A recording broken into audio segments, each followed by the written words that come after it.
Hey everybody, welcome to the latest episode of the Rock Experience with Mike Brunn. On this episode, I am really excited to have joining me singer Mike Tramp. We're going to talk all about his upcoming album and tour, The Songs of White Lion. Mike does a great job reminiscing about the good old days, but also talking about how he needs to move forward in his career. This is a great episode. I think you guys are going to really enjoy it. So let's jump in and let's get started.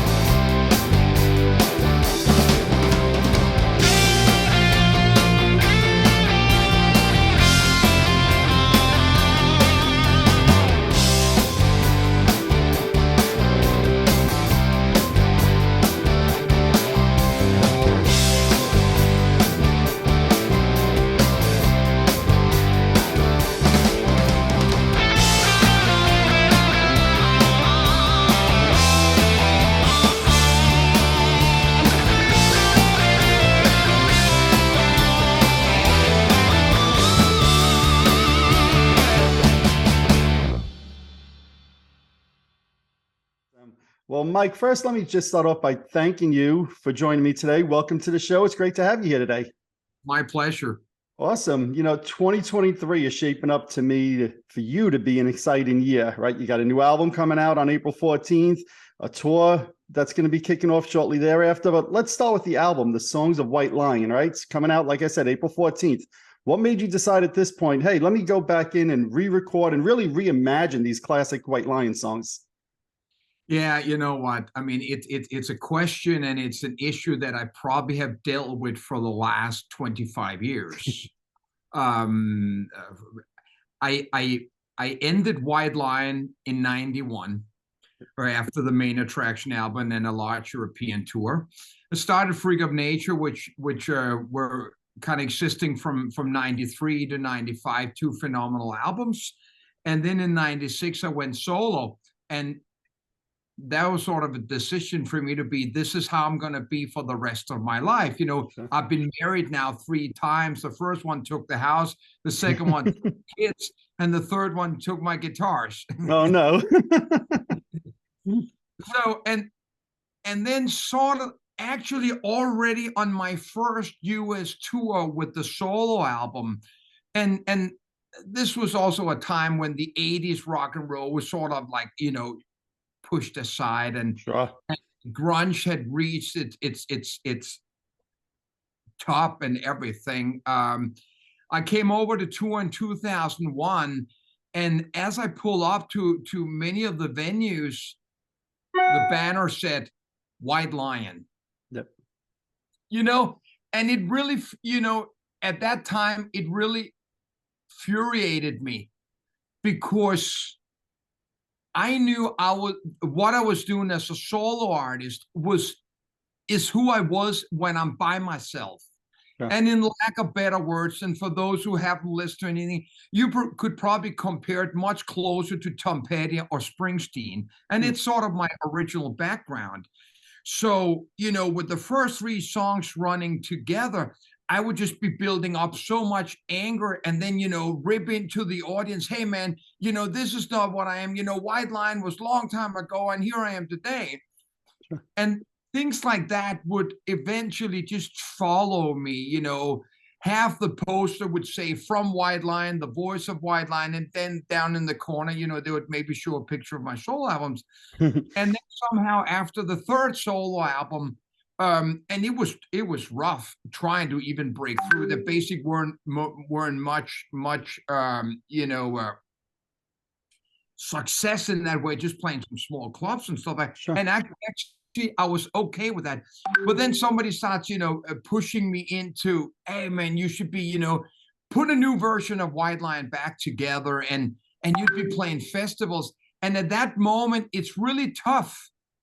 Sure. No, I rather play clubs for 35 people. So you're sitting with the angel and the devil on each shoulder. What am I taking home?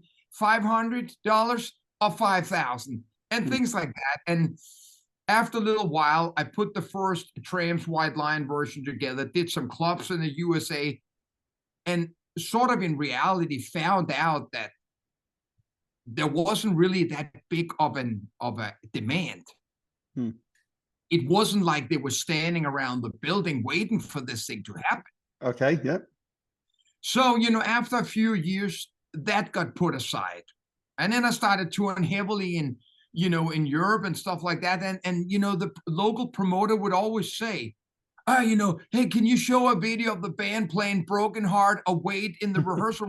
I says, well, that's not the band I'm coming with. Right. And little by little, I just couldn't sleep at night. And I said, there's just ain't no way I'm going to have to put some of those songs back into the set, because it's a rule of rock and roll. Where you come from is you sort of are going to bring along. Absolutely. But then to finish this, long explanation, the band that I had was not that kind of band that would play in that dedicated 80s rock, which is a specific style. Absolutely. So, as after the Corona and stuff and noon, they're gonna add this label to me no matter what I do. True. I says, you know what? If I'm gonna go out and play those songs, then I want to go out and play the songs sort of the way they are and the way they were. Mm. The only difference is this is 1987, and Mike Tramp is not 26 years old. Mike Tramp has just turned 62 years old, and I need the music and the sound of me to sort of represent the person that stands on stage. Yep.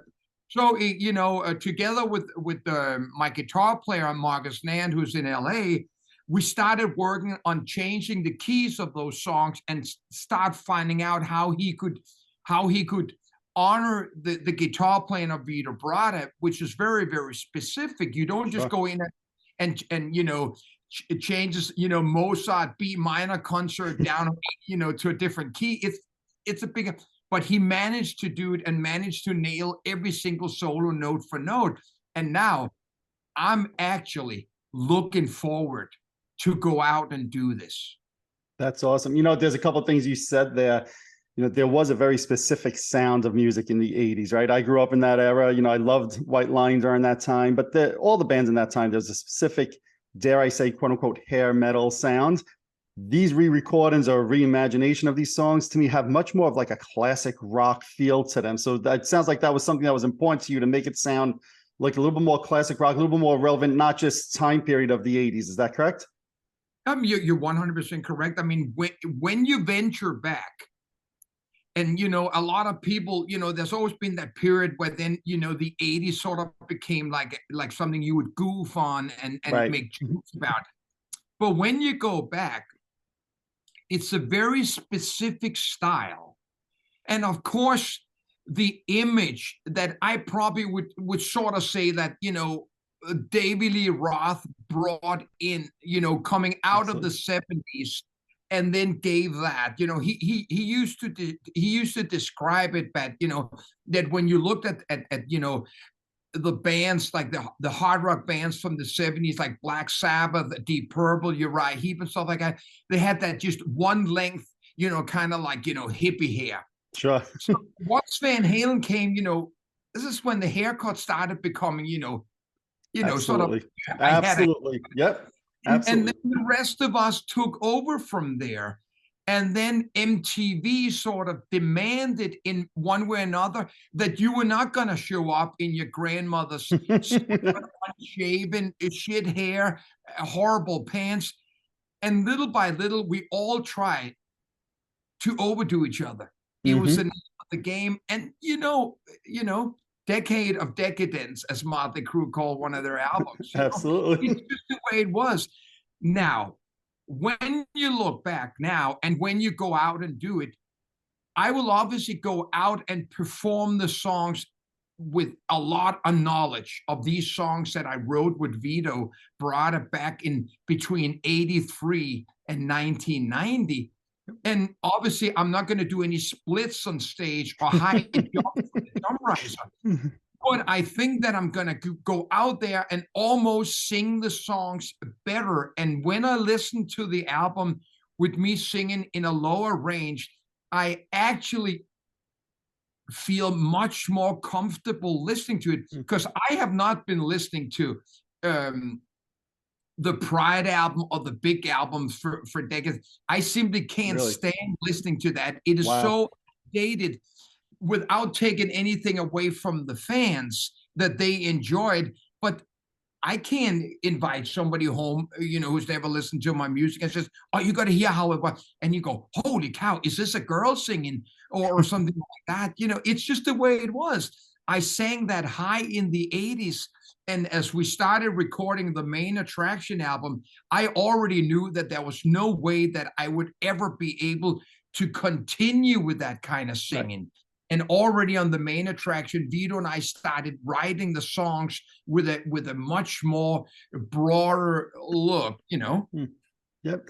It's funny that you say that, because there was no template for this originally. Bands didn't last 30 years, 40 years. At that time, you already had a little bit of a career beforehand, international success before White Line, right? But I think most artists weren't necessarily thinking in 1987 that, hey, I'm going to be singing these songs again 40 years still from now, Oh, no. and what it would be like singing the songs, like you said, when you're 62. And I give you a lot of credit, because in the press release, you mentioned it here as well, you make a point of saying, I'm not 26. I don't sing like I'm 26. And if I try to, I'm not going to do those songs justice. Why is it? I find a lot of singers of that era won't embrace that. Why is that so important for you to put that out there and really embrace that? Oh, I mean, you are 1000% correct. I mean, who wants to see, you know, a singer going out there struggling, fighting his way through a song that it is simply impossible to do. It's incredible that either the industry or the bands or the artist himself gave rock and roll carte blanche. But when you look at sports, most people have only so many years at the peak, and Sure. then they get buy a car dealership or something else, and they retire from music. Rock and roll, with the Stones leading this gang, True.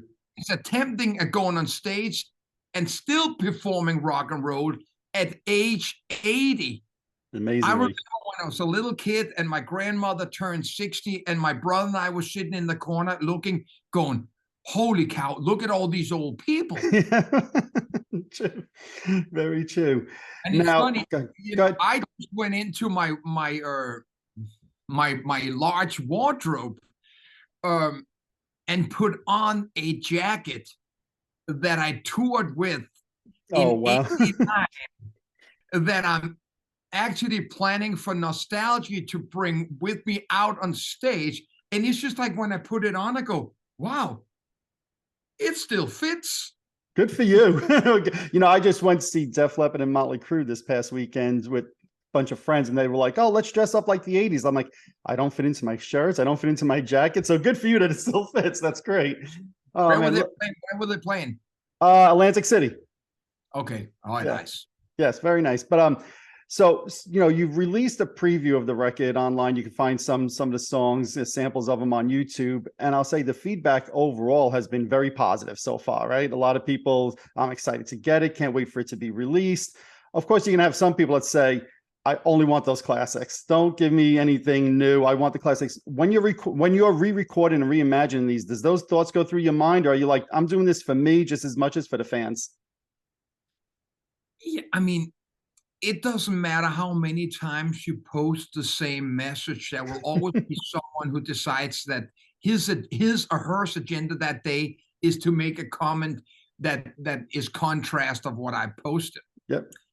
And why would I ever go out and make something for someone who don't want it? Great point. So in reality, number one, of course, I'm doing it for myself, because I also want, if I'm out there doing this, I want people to somehow have some sort of relation. Most of the audience who will choose to come, I mean, I had to think about, or like think of this the other day. I says, well, I'm 62, and when I was 25, 26, our fans were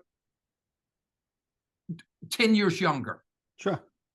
Sort of things, I mean, once in a while somebody says, I was 8 years and my dad took with me. That's an exception. That's an exception. Mm-hmm. So those fans today are 50 years old. Yep. Okay.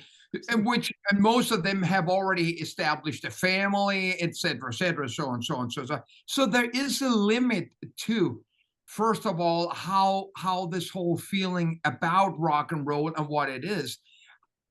The live show is what it's about. Yep. I actually call the album basically just my business card on my CV. It's really something to, make an excuse that you're going on tour or something like that. Yep. And it really doesn't matter. I mean, because when you re-record an album, you're not doing it for any other reason than the reason you're doing it. And in case of Mike Tramp, it was that, first of all, those Pride and Big Game album does not stand up to the test of high fidelity today. And years ago, I was speaking to a engineer, producer, Michael Wagner, one of my best friends. And we'd always thought about going in and remixing those albums, but those original tapes have disappeared and things like that. And we're not the only band, but, they can remix Elvis Presley or Beatles or Led Zeppelin, but all the bands from the 80s, I can't find the tapes. Amazing, right? So in that way, it's just really, man, it's really just about that. There's nothing worse than going on a radio station, doing an interview, and then they put a record on that's 30, 40 years old. Yeah. Well, I'll say this. Go ahead, finish your thought. If you're Led Zeppelin, a lot of that stuff still stands the test of time, but there's something about just those 80s recordings, it's lacking a little bit. That's fair. And I'll say this, if people shut their mind to this record, in my opinion, they're going to miss out, right? So probably your biggest hit, When the Children Cry, right? The version on this, to me, is simply amazing. It's piano driven. There's a lot of emotion in the song, right? And I know the lyrics had meaning to you growing up as a kid and all of that, but to me, it might be, dare I say, the most definitive version. And I know that says a lot, and people will probably say, Mike, you're nuts. There was a huge hit, but the version on this album is really, truly incredible and so emotional to me. Well, yeah, I mean, for When the Children Cry, there were two missions for me with that. I mean, the original version is already just, Vito playing the acoustic guitar and then Vito playing the solo and me singing. There's nothing else in the song. Right. It would make no sense for me to redo it exactly like that. So I've just done the version with a piano as an alternative. And obviously I'm singing in a lower key, which I feel I am at this moment presenting the words much more real in that way. I mean, I was still, the words meant the same when I was singing them, and of course the fans loved it, and it became a big hit worldwide. Sure. But today I am out there singing the songs, and when you look up there and you see, well, he's definitely not 26 years old, but it feels like the voice that's coming out of him fits his face and his waistline. And the voice is still very strong. You might not have that ultra high register that everybody sang in the 80s, but the voice to me is still very strong. And so what do you do to take care of that voice all these years later? Well, it's more what I'm not doing. Okay. I have really never, when, what I mean, it's just like how hard you're going at something.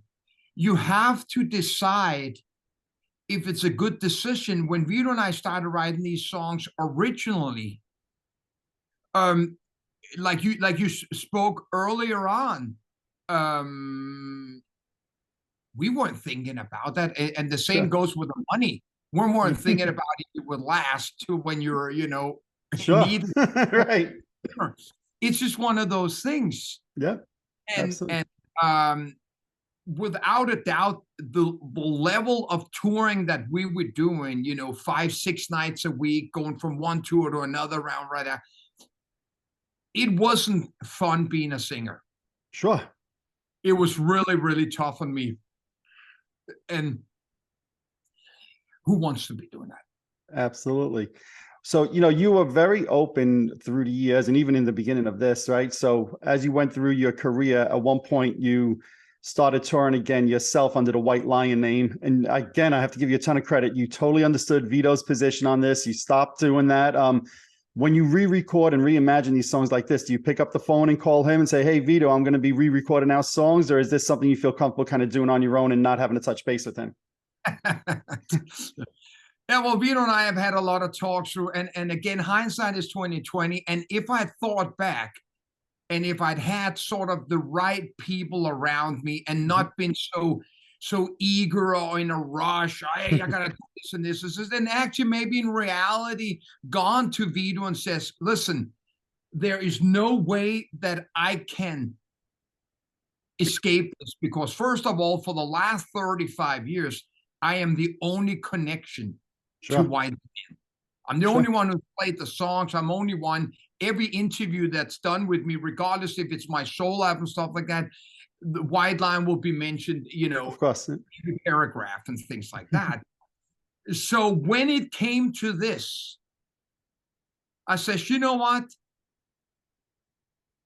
I don't even want to be underneath the banner of White Lion, because it isn't White Lion. White Lion was Vito Bratta, Mike Tramp, and James Lomenzo in the front line. Yep. That is as simple as that. But obviously, I can't run away from me pushing it a little in the past. And even though not a lot of people did, I took it to the max of recorded an album called Return of the Pride, which went on the name White Lion. Yep. But it's like looking into a mirror. When I see it, I also don't see the White Lion in the mirror. And when I listen to the music, I wasn't trying to continue White Lion musically. I was trying to create UFO or Journey or something else. I wasn't trying to create what Vito and I had started. Right. So there's all these contradictions along the way. They hadn't caught up to me. When they caught up to me, it was very loud and clear that no way will I go out under the banner White Lion. I'll go out as songs, Mike Tramp songs of White Lion. So if you stand in the audience and you look at the backdrop, it should be pretty clear what's up on stage. Sure. That makes sense. So then it sounds like you felt comfortable then re-record and reimagining these songs without having to pick up the phone and talk with him and ask, I'll say, permission. Sometimes, yeah, I did, because of me knowing that I wasn't going to push the boundaries against the lawyers and things like that. And we had already, Vito and I, settled that a long time ago. And excellent. It's not necessarily that I've made like an official apology, but we talked about it. And even though Vito's not saying these words here, he said to me, and I started understanding. He says, Mike, it's not that I have a problem with you going out doing White Lion. I just don't want to see a clip on YouTube and it says White Lion and I'm not in it. Right. Yep. Understand. And it just took a while for me to really understand what that means. And we all know that there's people out there fighting, and I made the joke sometimes. I mean, that there are bands up there playing underneath a banner of a classic rock name, and there's no original members in. Yes, unfortunately. I don't want to be. I admit my mistakes, but I'm not going to be that anymore. So, starting in May, you're going to be going on a tour across some cities in America here, celebrating the songs of White Lion. What could the fans expect during those shows? Songs of White Lion. Oh, that's great. Let me ask you this. We were talking about singing before.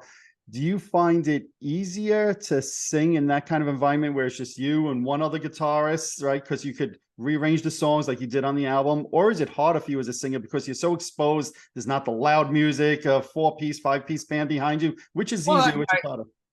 I definitely know for sure that some of my comrades in rock and roll would really, really, really find that hard. I mean, I have, just like many other people, I played in people's living rooms and stuff like that. And for the past 10 years, I've toured the world with just the acoustic guitar. This is the first time I'm sort of going out with a second guitar.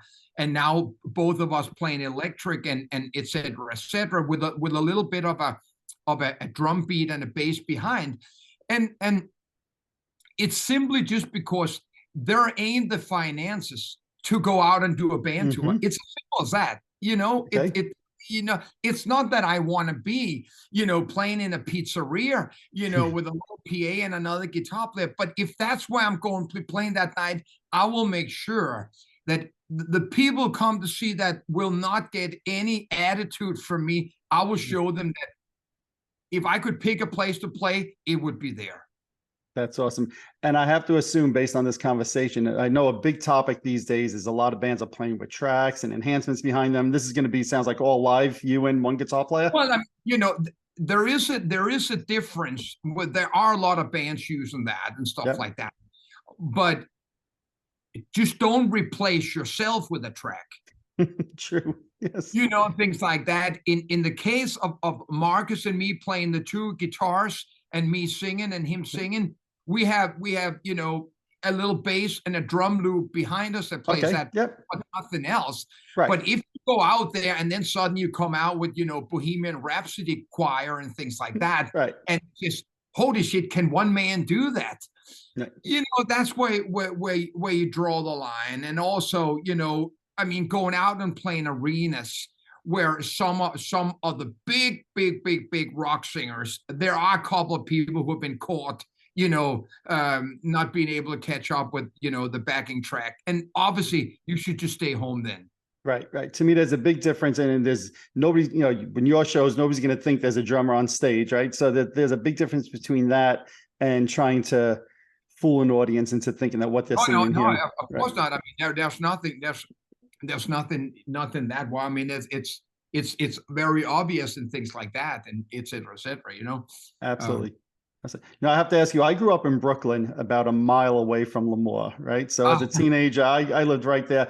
Obviously, you guys were playing there in the early days. And, even for me as a fan for White Lion, I remember even from the first album, songs like Cherokee, Road to Valhalla, the original version of Broken Heart. I mean, I had that album from before most people even knew who you were. But what do you remember about those early days and specifically playing Lemoore?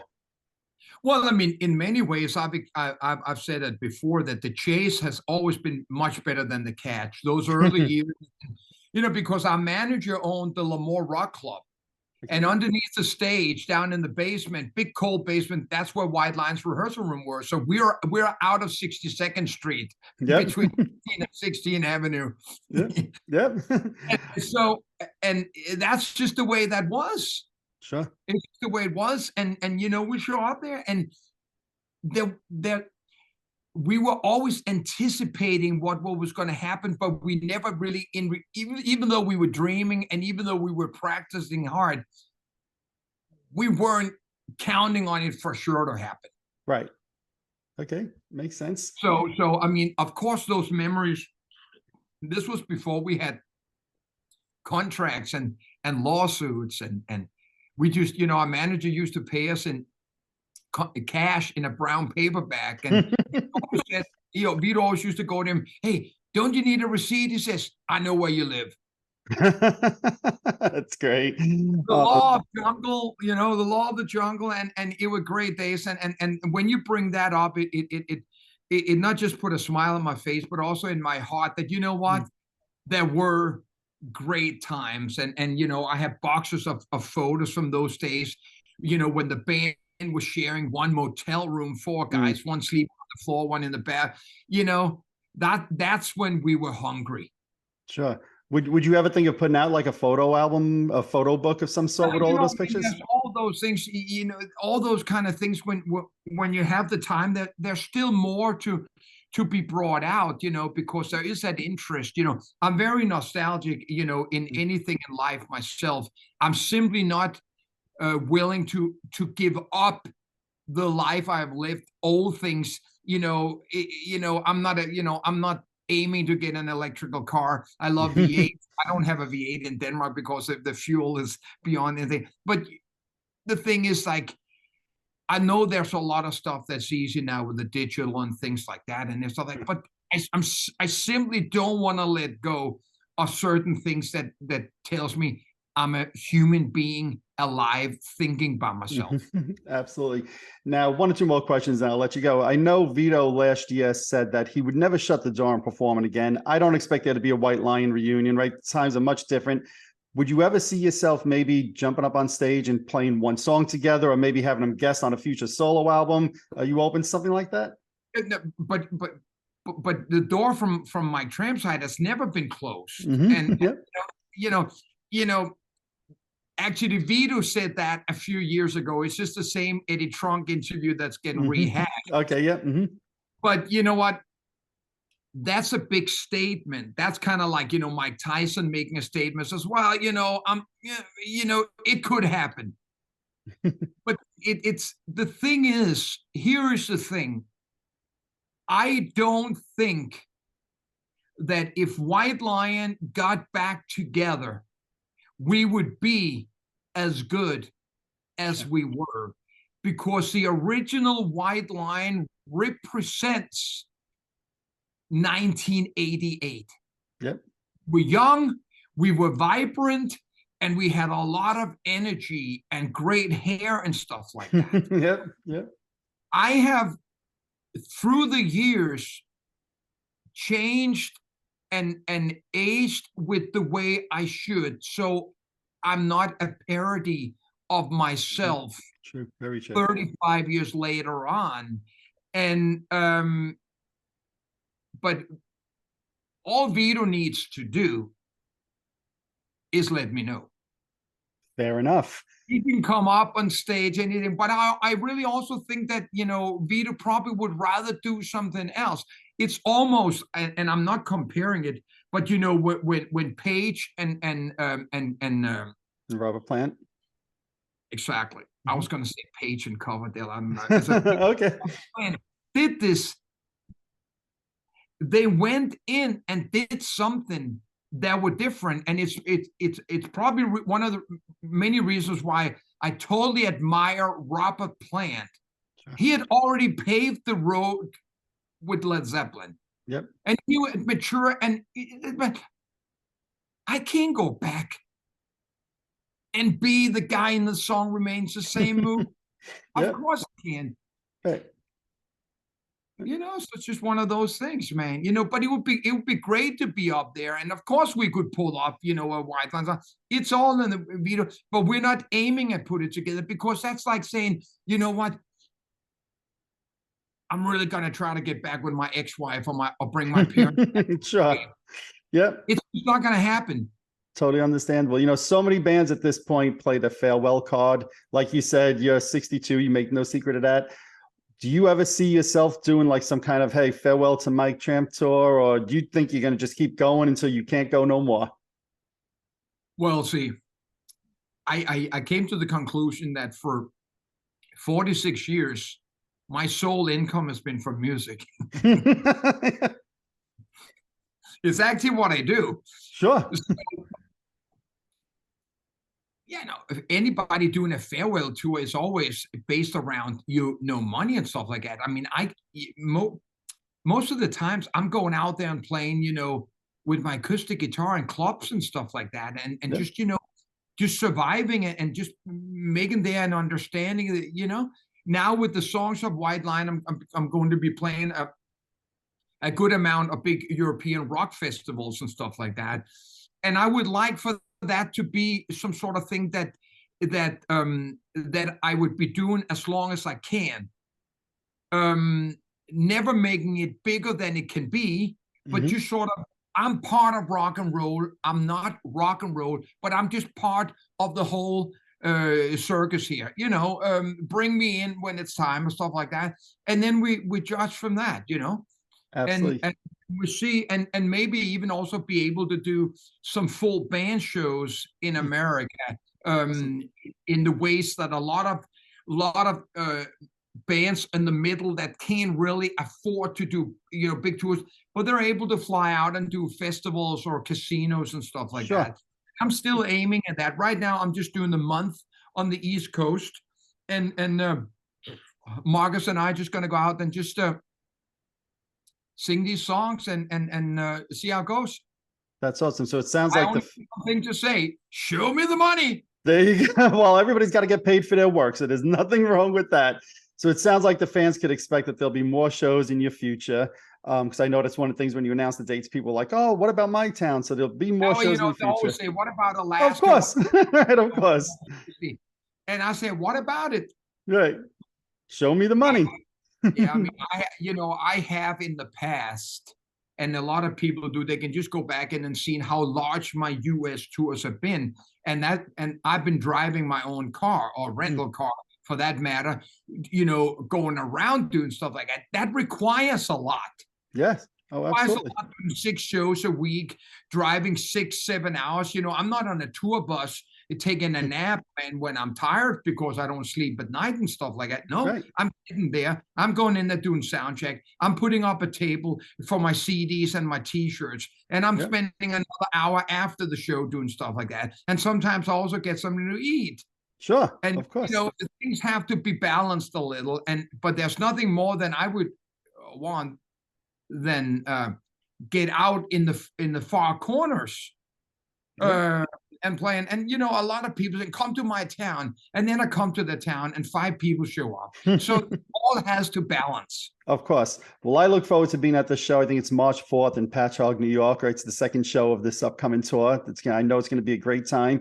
Anything else, Mike, that you want your fans to know about the album, the tour? Just for people to understand, I'm just me. I wrote these songs with Vito Bratta, and now I'm finding a way somehow to bring the music out to people. I'm like the Swiss Army knife.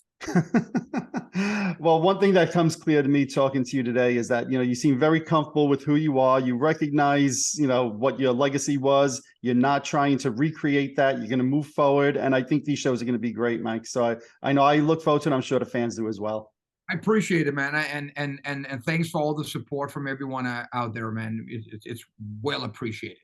Excellent. Well, we'll see you on the road in 2023. We'll look for the album April 14th. Thank you so much for your time today, Mike. Really appreciate it. My pleasure. Take it easy. Alrighty, there you have it. I'd like to thank Mike Tramp for joining me, talking all about his upcoming album and tour for the Songs of White Lion. Thanks so much, Mike. I suggest all the fans go out there, check out those tour dates, and go check out Mike in a city or town near you. If you're watching this on YouTube, hit that subscribe button below. If you're listening to one of my podcasts, subscribe over there as well. Also, head on over to Facebook and follow my page, The Rock Experience with Mike Brunn, where each and every day we talk about all the rock and roll music that you love. You can also follow me on Instagram and Twitter as well. That's it for this episode. Thanks for watching. Thanks for listening. See you all next time.